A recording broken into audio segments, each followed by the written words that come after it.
رسول کائنات صلی اللہ تعالیٰ علیہ وسلم جب دنیا میں تشریف لائے نا تو دنیا کے اندر چاروں جانب گھوپ اندھیرا تھا، کفر کا، شرک کا، ظلم کا، بربریت کا، بدعقیدگی کا، عورتوں پر زیادتی کا، بچیوں کو زندہ درگور کرنے کا، غریبوں اور لاچاروں کا مال چھین لینے کا، زیادتی کرنے، ہر قسم کا گوپ اندھیرا موجود تھا۔ نبی اکرم صلی اللہ تعالیٰ علیہ وسلم کی تشریف آوری کے بعد حضور کی عمر مبارک جب 40 سال کی ہوئی تو اللہ تعالیٰ نے پہلی وحی نازل فرمائی۔ اب اس پہلی وحی کے اندر چونکہ بہت سارے اندھیرے تھے، بہت ساری آزمائش تھی، سوال یہ تھا کہ سب سے پہلا حکم کیا ہے؟ سب سے پہلے توحید کی بات کی جائے، سب سے پہلے غریب کی بات کی جائے، سب سے پہلے عورتوں کے حقوق کی بات کی جائے، سب سے پہلی بات کیا کی جائے؟ لیکن قربان جائے، جب پہلی وحی نازل ہوئی ہے تو پہلی بات یہ کی گئی کہ اقرا، پڑھیے، اقرا بسم ربک الذی خلق، پڑھیے اپنے رب کے نام سے جس نے پیدا کیا ہے۔ ان سارے اندھیروں کے بیچ جس اجالے کی سب سے پہلے بات کی گئی وہ علم کا اجالا ہے۔ پہلے پڑھیں، علم حاصل کریں۔ جب انسان پڑھتا ہے، علم حاصل کرتا ہے تو پھر اسے پتہ چل جاتا ہے کہ عقیدہ توحید کتنا ضروری ہے۔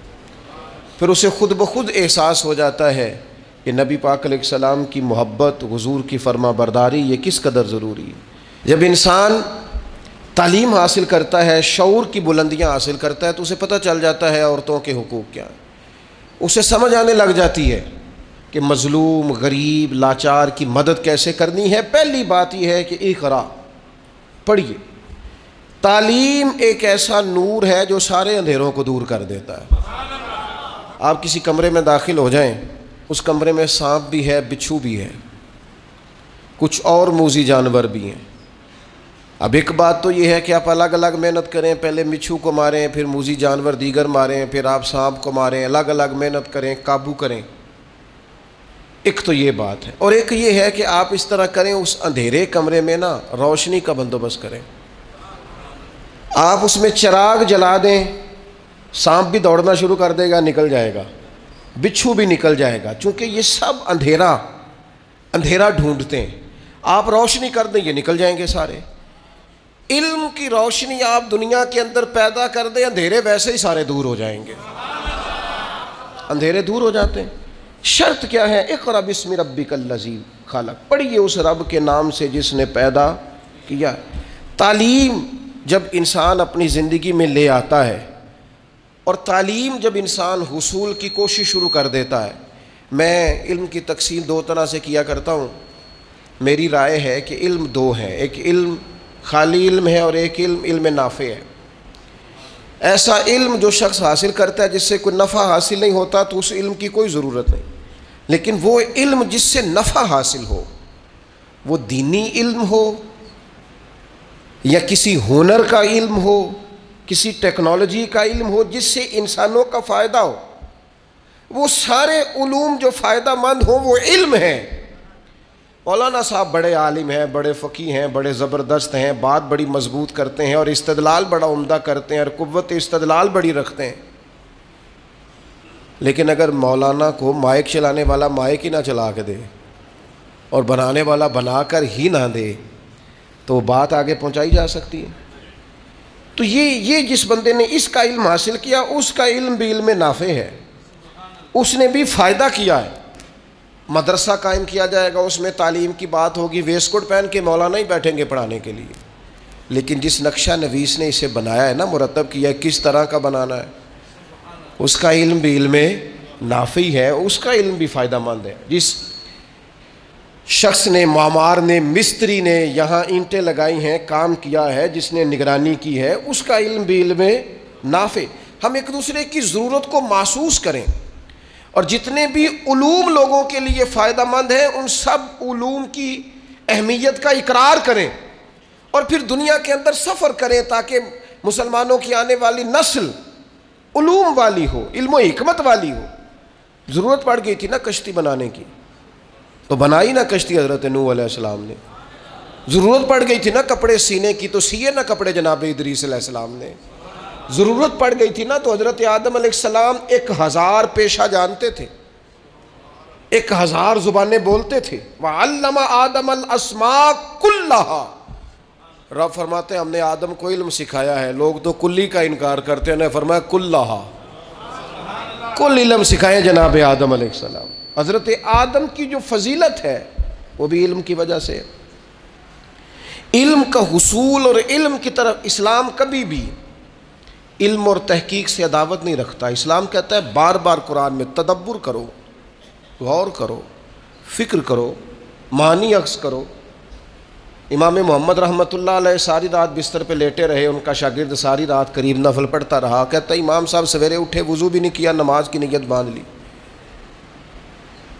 اور میں اللہ اللہ کرتا رہا، اور دل میں ہلکا سا خیال بھی آیا تھا کہ جناب دیکھو میں نیک آدمی ہوں، میں نے اتنی عبادت کی اور امام صاحب سوئے ہوئے ہیں۔ فرماتے صبح جب وہ بیدار ہوئے اور بغیر وضو کے مصلی پہ کھڑا ہو گئے تو اب مجھے تشویش ہوئی۔ میں نے کہا حضور آپ سوئے نہیں؟ فرمایا نہیں۔ کہ حضور ساری رات باوضو لیٹے رہے؟ فرمایا ہاں۔ کہ حضور کیا کرتے رہے؟ فرمایا تم اپنے لیے کام کرتے رہے، میں نبی پاک کی امت کے لیے کام کرتا رہا۔ میں نے قرآن و حدیث سے 100 مسئلہ تدبر کر کے، غور کر کے عرض کیا، 100 مسئلہ نکالا میں نے۔ اس مسئلے میں امت کو کیا ضرورت ہے، اس میں امت کو کیا ضرورت ہے، اس سے کون کون سے مسائل لفظ ہوتے ہیں، 100 مسئلہ میں نے نکالا ہے۔ اس لیے نبی پاک علیہ السلام نے فرمایا عالم کی فضیلت عابد پر اس طرح ہے جس طرح میری فضیلت تم میں سے کسی چھوٹے پر ہے۔ علم کو حضور نے درجہ عطا کیا، نبی پاک علیہ السلام نے درجہ دیا۔ قرآن مجید نے کہا قُلْ هَلْ يَسْتَوِي الَّذِينَ يَعْلَمُونَ وَالَّذِينَ لَا يَعْلَمُونَ۔ اے محبوب آپ ان سے فرما دیں کیا علم والے اور علم نہ رکھنے والے برابر ہو سکتے ہیں؟ یہ کبھی بھی برابر ہے۔ علم کی حوصلہ افزائی، تعلیم کی حوصلہ افزائی۔ آج مسلمانوں کا مسئلہ یہ ہے کہ مسلمان فروغ علم پر کردار نہیں ادا کرتے، ادارے نہیں قائم کیے جاتے، تعلیمی بنیادوں کو مضبوط نہیں کیا جاتا۔ ہم غریب کی مدد کرنا چاہتے ہیں، بھوکے کو کھانا کھلانا چاہتے ہیں، کمزور کو کپڑے پہنانا چاہتے ہیں، لیکن جو اس کی اصل مدد ہے وہ کیا ہے؟ وہ اصل مدد تو یہ ہے کہ آپ اسے علم سکھائیں، اسے ہنر سکھائیں۔ پہلے 1 آدھ 2 4 لوگ تھے کھانا کھلانے والے، پھر کھانا کھلانے والے سینکڑوں ہوئے تو کھانے والے بھی ہزاروں ہو گئے۔ لیکن اگر ان لوگوں کو ہنرمند کیا جائے، تعلیم کا شعور دیا جائے، صرف روٹی کھلانا ہی صدقہ نہیں، غریب کو پیسے دینا ہی صدقہ نہیں۔ ابن ماجہ میں حدیث ہے، نبی پاک علیہ السلام نے فرمایا سب سے افضل صدقہ یہ ہے کہ بندہ علم سیکھے اور پھر دوسروں کو سکھائے۔ یہ افضل ترین صدقہ ہے، یہ بھی صدقہ کریں۔ تعلیمی اداروں کے قیام میں اپنا کردار ادا کریں، تعلیم کی مضبوطی میں اپنا کردار ادا کریں، تعلیمی بنیادوں کو طاقتور کرنے میں اپنا کردار ادا کریں۔ فروغ علم کی مضبوطی یہ امت کی مضبوطی ہے۔ پھر وہی بات، اگر علم آ جائے نا، اگر تعلیم کے ساتھ تربیت حاصل ہو جائے نا، اگر فہم و فراست حاصل ہو جائے نا، اگر وہ شعوری بلندی جو ایک مہذب قوم کا حصہ ہوتی ہے وہ اگر آ جائے نا، تو کوئی شخص بھی کوئی بھی لبادہ اوڑھ کے آ جائے فرق نہیں پڑتا۔ یہ جو علم ہوتا ہے نا، یہ انسان کو بااعتماد کرتا ہے۔